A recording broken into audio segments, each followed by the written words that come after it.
Bienvenidos y bienvenidas a su programa Monseñor Romero y la misión del Evangelio.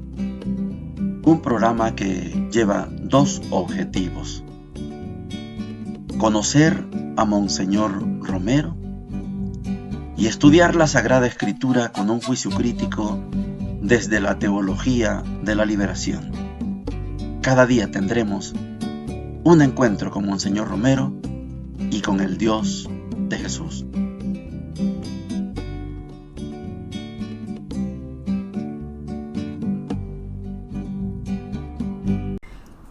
Hola, ¿qué tal?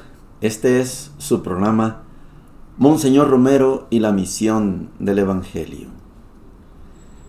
Satisfecho y compungido, esas son las dos palabras que puedo decir después de la experiencia del viaje a Guatemala ayer. Contento, satisfecho, porque logramos un grupo de amigos ir a visitar al Padre Margarito Hernández Ascuc. Participamos en la Santa Eucaristía de su 30 aniversario de ordenación, el inicio de sus 30 años de ordenación sacerdotal. El encuentro con muchos hermanos, amigos sacerdotes, incluso con Monseñor Ríos Montt, hermano del general Efraín Ríos Montt, pero que sigue siendo el hombre ejemplar que conocí hace muchísimos años. La sencillez, el carisma vicentino lo lleva en las venas. Compungido porque no esperaba encontrar el cuadro con Margarito. Margarito es un indígena de San José Nacahuil, de San Pedro Ayampuc, ahí en las afueras de la capital. Entramos juntos al seminario, a la escuela apostólica en Quetzaltenango, y nos une un enorme calor de hermano. Trabajamos muchos proyectos juntos. El padre Ismar hizo una muy buena reseña. Les quiero decir que me dieron permiso de tomar el video. En este día espero poderlo editar y pronto, tal vez en la noche o mañana, va a estar subido para que ustedes no se pierdan esa misa sencilla, pero muy sentida. En la primera parte vamos a tener ya el contenido de la primera de las 8 bienaventuranzas. Monseñor, en calidad de pastor, en calidad de profeta, aclara quiénes son los bienaventurados.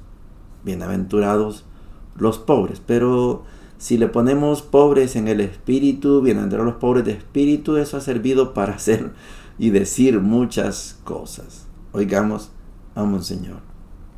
Por eso, hermanos, mi segundo pensamiento es abrirnos a las bienaventuranzas, la bella página que hoy domina en la liturgia de la palabra. Debía de ser objeto de reflexión durante toda la semana. Dichosos los pobres de espíritu, porque de ellos es el reino de los cielos. San Mateo añade de espíritu, en el espíritu, pero en su origen esta frase simplemente dice dichosos los pobres. San Lucas no agrega en el espíritu. Y cuando el profeta Isaías anuncia que Cristo predicará el Evangelio, dice simplemente a los pobres. Y cuando se escribía el Evangelio de Mateo, en aquel mundo judío o greco-romano, abundaba como hoy la clase pobre. No tengamos miedo, pues, de decir que esta bienaventuranza se refiere a los pobres. Pero no a cualquier pobre, como acaba de decirnos el Papa, que hay pobres con espíritu de avaricia, sino al pobre que hace de su pobreza toda una ascética. El pobre es aquel que no tiene suficiencia en sí mismo y hasta corre el peligro de hacerse servil, porque hay un sentimiento psicológico de incapacidad, de inseguridad. Esta inseguridad psicológica del pobre es la que Cristo quiere aprovechar para abrirlo a la esperanza del que todo lo tiene, para el que nada es imposible, Dios. Dichosos pues los que aprovechan su pobreza para abrirse a la esperanza. Es una página que nos abre a la esperanza en medio de las tribulaciones, no para predicar el conformismo, jamás la iglesia es conformista, sino para decirle al hombre que lucha en esta tierra que no lo haga, como nos acaba de decir Pablo VI, poniendo como finalidad de su trabajo el tener la avaricia. Eso es despersonificar al hombre, eso es hacer al hombre el subdesarrollo moral, sino que trabaje, que luche por tener comodidad para él y su familia, pero que su corazón esté abierto a la esperanza y su amor al servicio de los demás.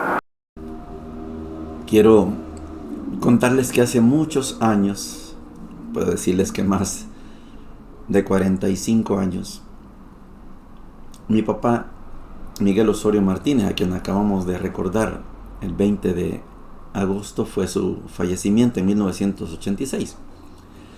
Mi papá tenía un radio Telebox. Para los que son de mi edad recordarán la importancia de esa marca, Telebox. Decíamos, es un radio que agarra las emisoras de lejos. Tenía, ahora decimos onda corta, SW. Y ahí, en la mesa, estaba ese radio Telebox de baterías. Ahí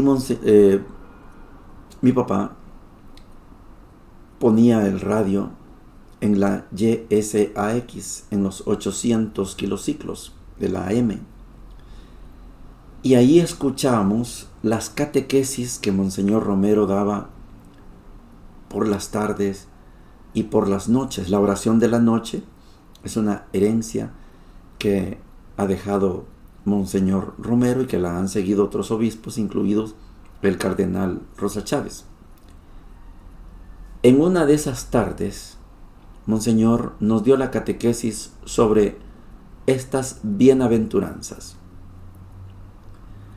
No sé si existen los audios, pero hay que ver que no eran retazos de homilías, no, era él, Monseñor, dándonos la catequesis.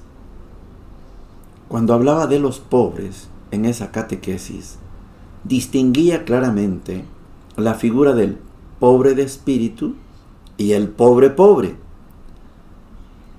Ahora, en esta homilía del 29 de enero de 1978, Monseñor está explicando cómo Mateo le agrega, y yo quiero que le pongamos atención a esa palabra, le agrega.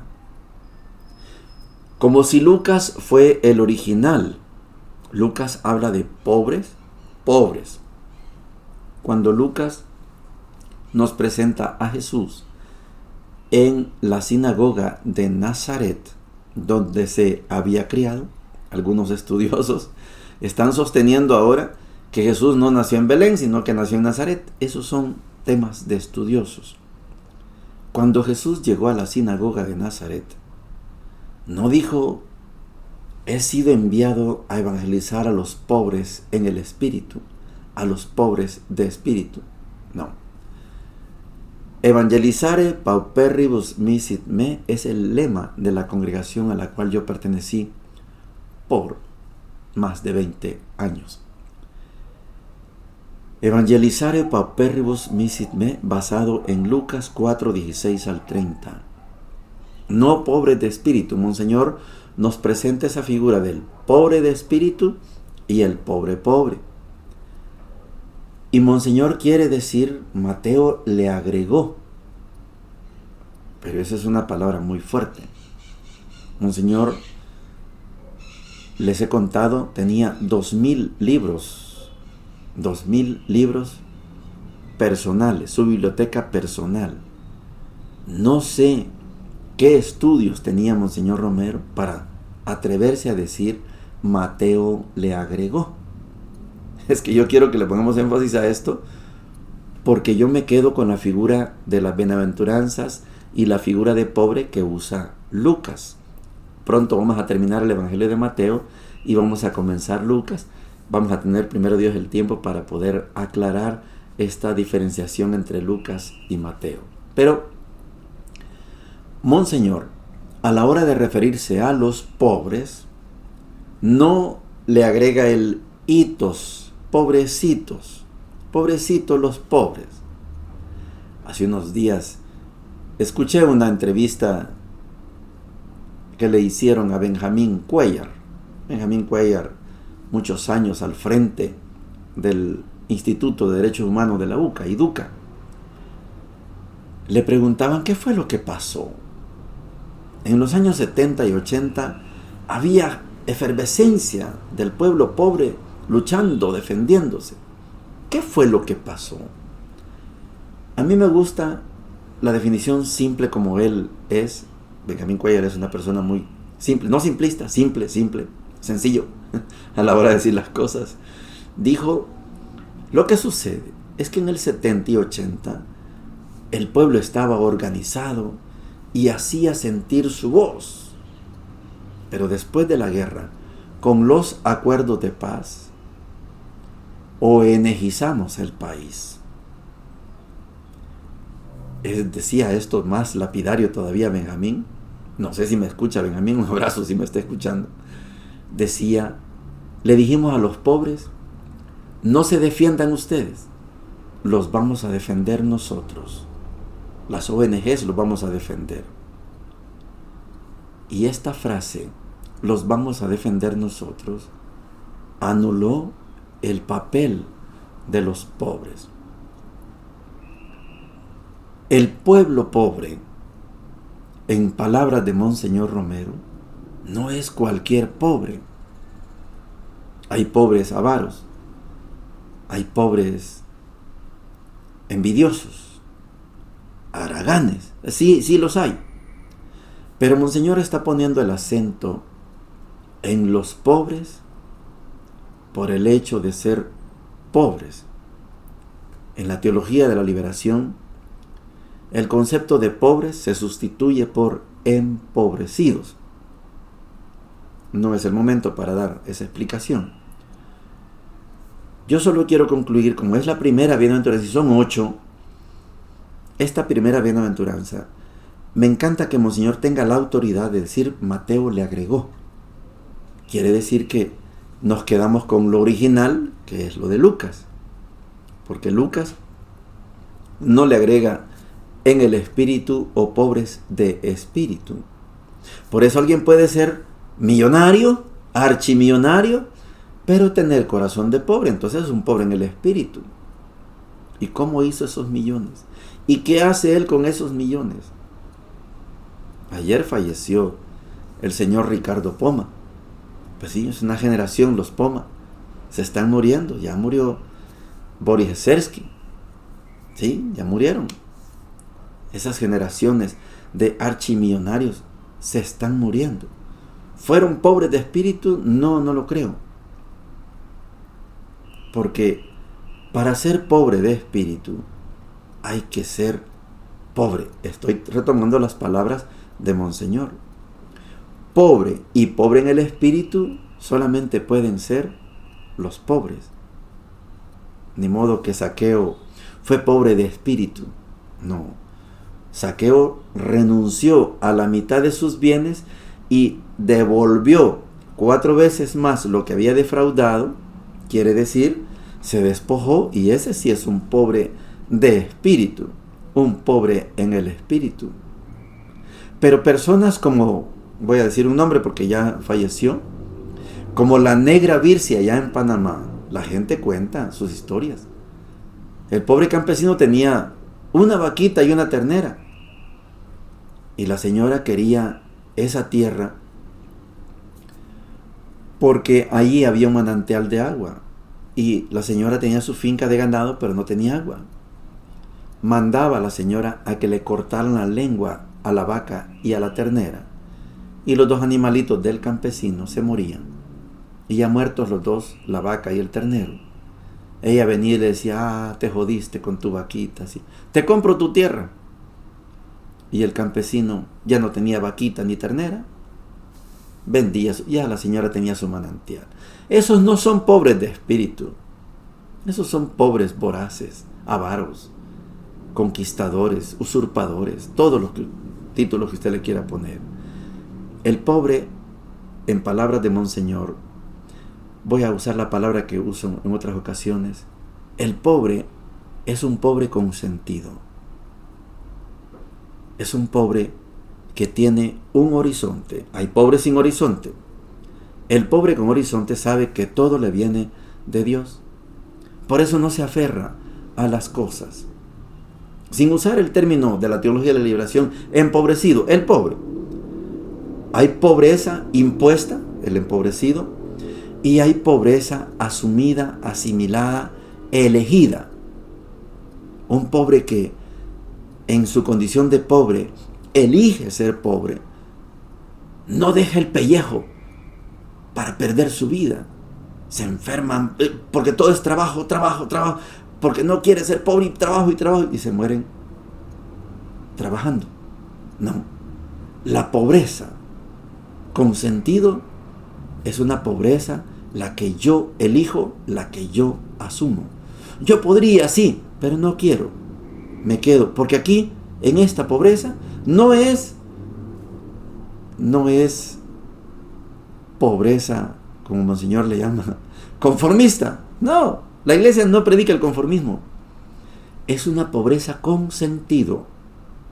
Yo soy pobre y no me importa ser rico. No quiero ser pobre. Y en mi pobreza me encuentro con mi Dios. Esta es la pobreza con sentido. No nos alcanza el tiempo para todo lo que hay que decir de Monseñor Romero porque es muy profundo. Pero quedémonos con esto. Ayer la misa fue muy sentida. El Padre Prudencio fue el que presidió y le dio todo el sentido a la vida de los pobres. San Vicente de Paúl enseñaba que los pobres son nuestros amos y señores. Ellos son los que nos dan las órdenes a nosotros. Ese es el sentido paulino de San Vicente de Paúl. Pobreza con sentido. Pobreza elegida, pobreza asumida, porque en esta pobreza elegida, en esta pobreza asumida, no la impuesta, la pobreza asumida, ahí me encuentro con Dios, que es todo el sentido de mi vida. Vamos a la primera lectura de hoy. Estamos en la primera carta a los Tesalonicenses, carta original de Pablo. Las otras, hay 7 cartas que no son de él, 7 sí, 7 no. Primera Tesalonicenses, capítulo 2, versículos del 1 al 8, dice lo siguiente. Sepan muy bien, hermanos, que nuestra visita no fue inútil ni mucho menos. A pesar de los sufrimientos e injurias padecidos en Filipos, que ya conocen, tuvimos valor, apoyados en nuestro Dios, para predicarles el Evangelio de Dios en medio de fuerte oposición.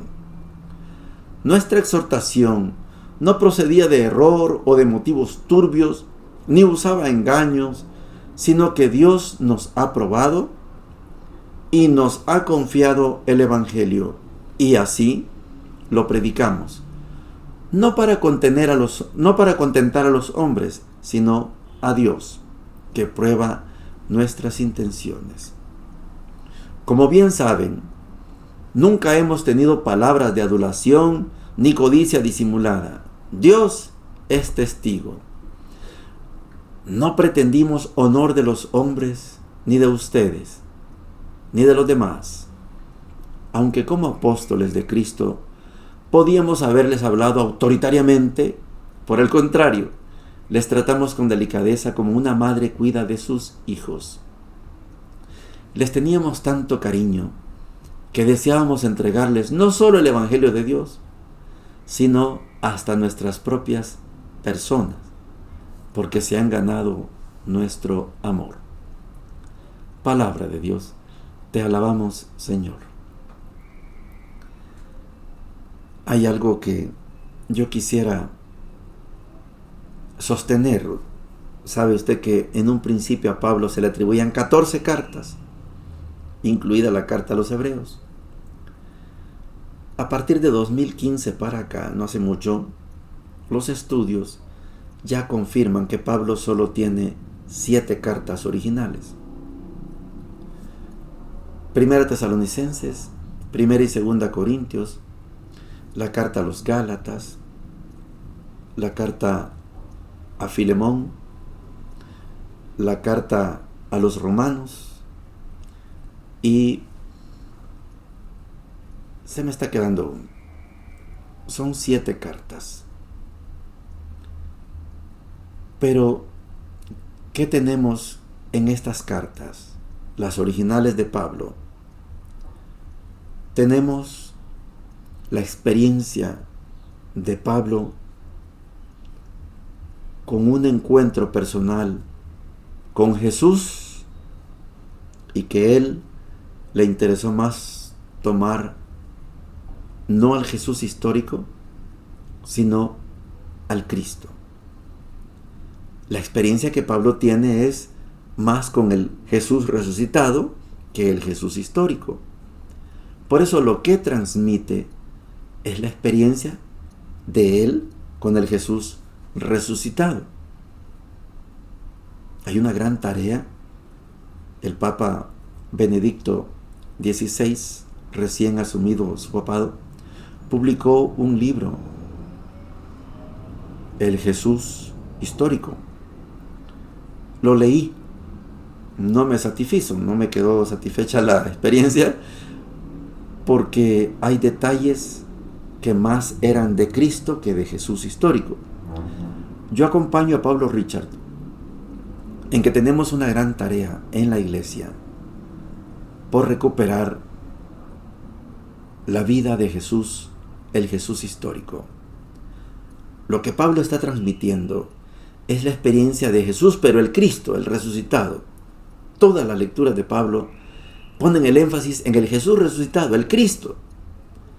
Por eso, cuando él predica al Cristo, claro que encuentra oposición.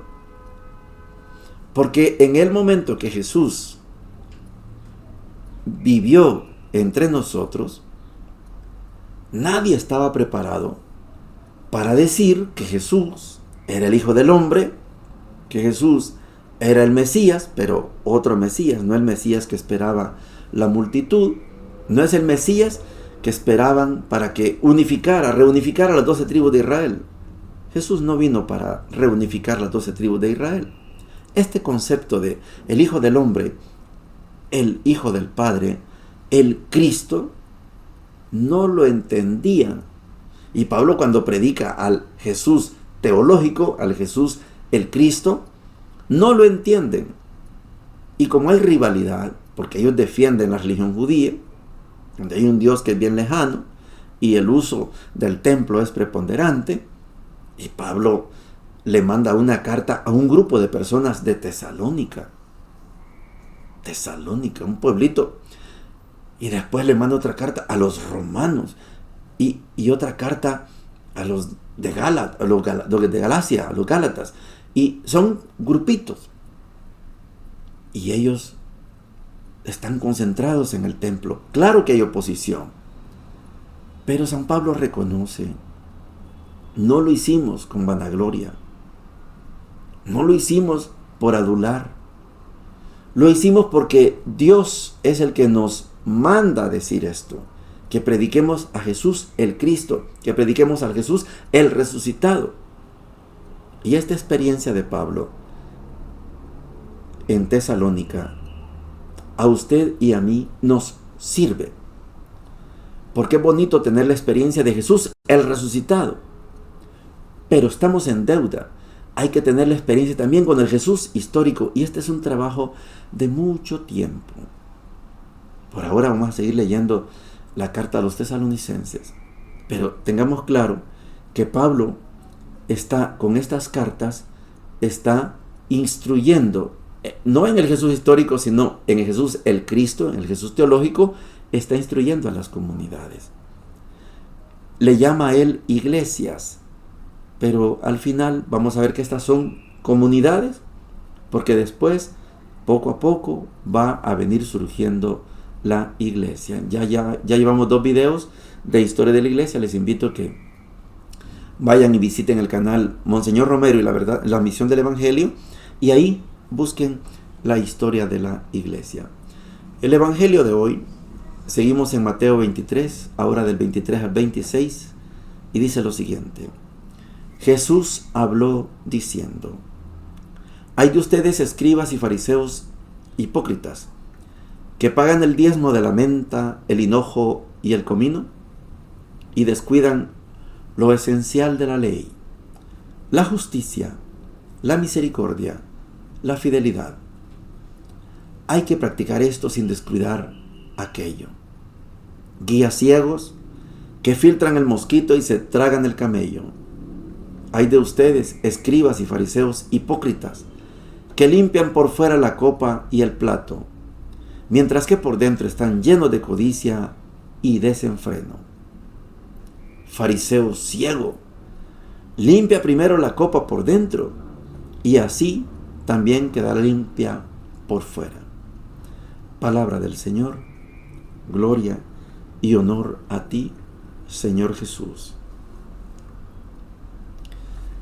Le llaman a este Mateo 23 el capítulo de las controversias, el capítulo del desenmascaro de los escribas y fariseos.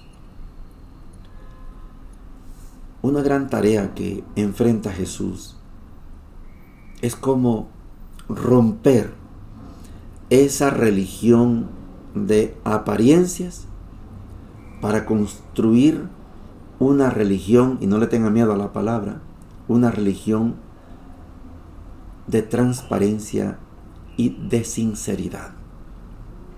¿Cómo hacer para que el pueblo, las autoridades judías, abandonen esa religión de apariencias y se trasladen a la religión de la sinceridad, a la religión de la transparencia?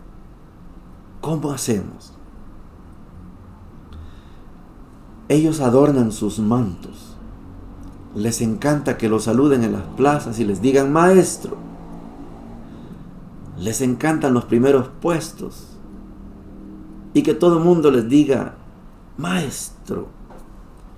¿Cómo quitar esa religión de apariencia? Ustedes pagan el diezmo. Sí, pero eso es apariencia. De la menta, del hinojo y del comino. Sí, pagan el diezmo. Y a la vecindad,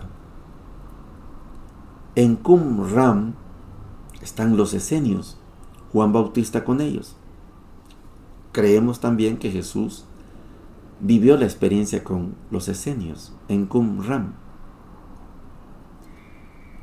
En Qumran, aunque la ley, la Torá, mandaba a dar el diezmo, en Qumran los esenios no se conformaban con dar el diezmo, daban todo. Todo. No tenían ni para comprar una túnica. Por eso Juan Bautista aparece vestido con una piel de camello. Dieron todo, son los esenios. Esta religión de apariencia da el diezmo. Esta religión de apariencia hace grandes holocaustos, sacrificios. Un toro, un cabro, una oveja o 2 pichoncitos para los pobres. Pero todo es apariencia. El corazón está vacío. Limpien por dentro la copa y practiquen esas 3 palabras fundamentales de la ley: la justicia, la misericordia y la fidelidad. Cuando tenemos estas 3 palabras suficientes para los católicos para hacer un examen de conciencia e ir a confesarnos, ¿hemos hecho justicia? ¿Hemos hecho misericordia? ¿Somos fieles? 3 suficiente 3 cosas para saber en qué campo estamos. O somos apariencia. Colamos el mosquito y nos tragamos el camello. ¿Predicamos una religión de apariencias? ¿O estamos predicando una religión de transparencia, de fidelidad, de justicia, de verdad? ¿Qué religión? No le tengan miedo a la palabra religión. Religión significa religarse, atarse.